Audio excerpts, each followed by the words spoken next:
I remove the guard, saw guard, raise the table, and then slide the headstock along, and you can see now we have the blade. I take the toolkit for the whole machine, which is a 5/16 Allen key, and with that I remove the blade,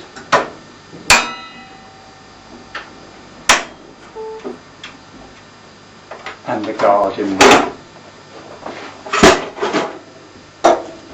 and I replace that with the sanding disc.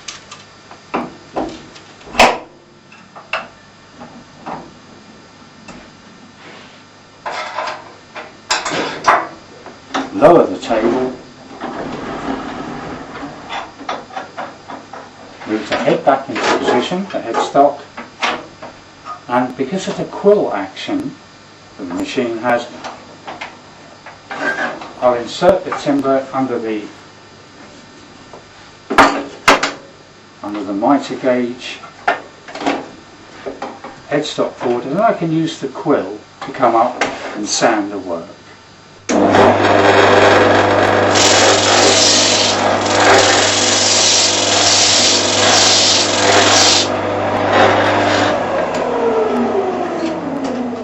And I know by doing that I haven't destroyed any of the angles on the compound mitre guts. There, that fits better than it did before. If now we wanted a more traditional sanding surface where this is square to the sanding disc, I can take the mitre gauge away, raise and then level the table. Now I know that that's fixed and level with the work. Move the head slightly closer, start the machine, and then you have a traditional sand.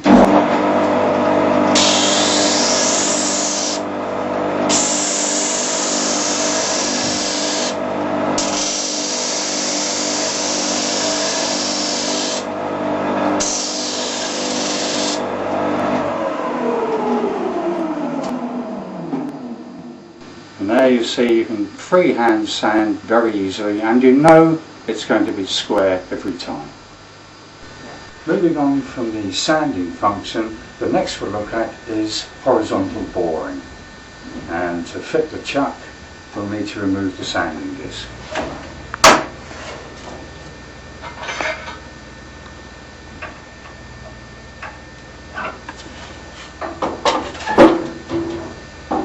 And then fit the chuck.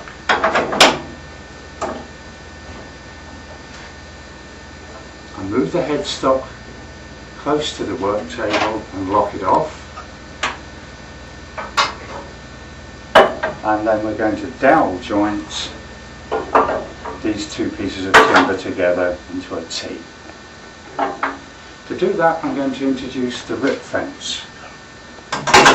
Now the rip fence is designed primarily to keep your work square to the blade when you're ripping or sawing the length of a timber.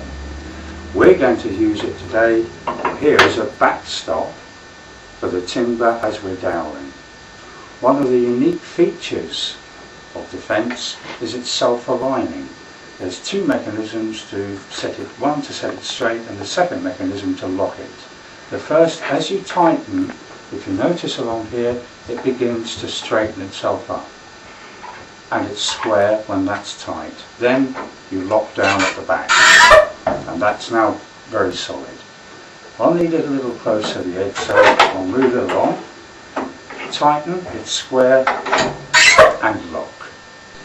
And the next is to set the depth gauge to ensure that the dowel hole is deep enough to accept about an inch dowel on either side, which is around there. So I would then set the stop to 0 and lock it off. And that gives me a definite stop every time. So I'll go ahead and I'll drill the first hole.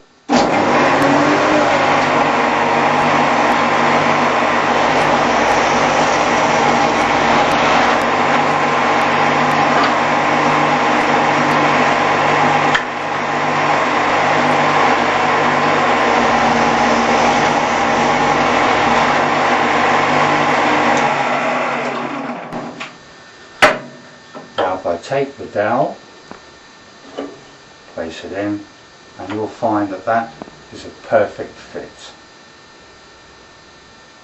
Now you'll notice, if you look closer, they're not quite in the centre, but because I've cut them on the same plane, they are in fact level and square and ready for gluing. I've set the fence back now so that we can make a T-piece, a T-joint.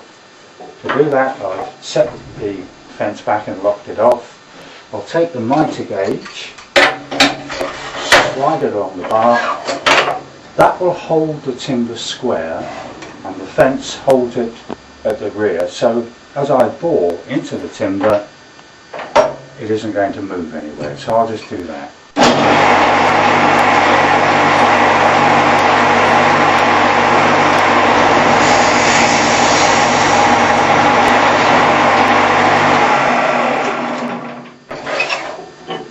And once again insert the dowel and we have perfect fit.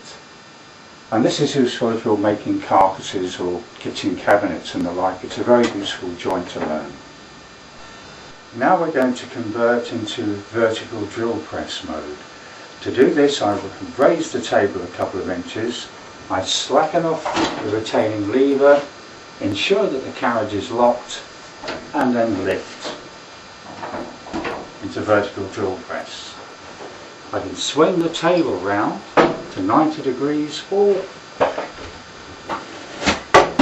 I wanted to do a series of holes at an angle and in a line. I can set the table to the correct angle, lock it off, and then I know that each time I drill in it's going to be in the same position.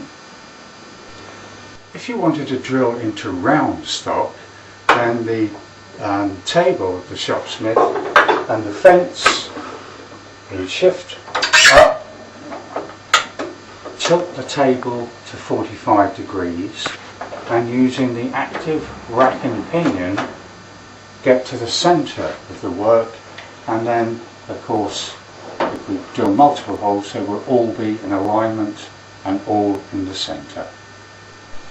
Screw pockets, a useful way of joining timber together, and to achieve these on the Shopsmith is very, very easy.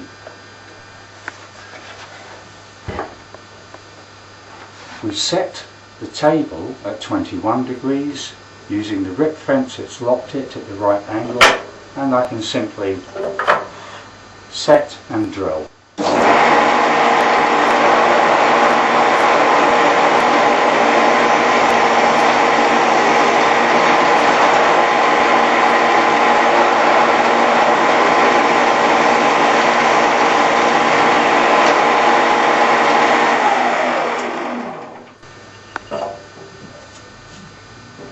And there we have screw pockets.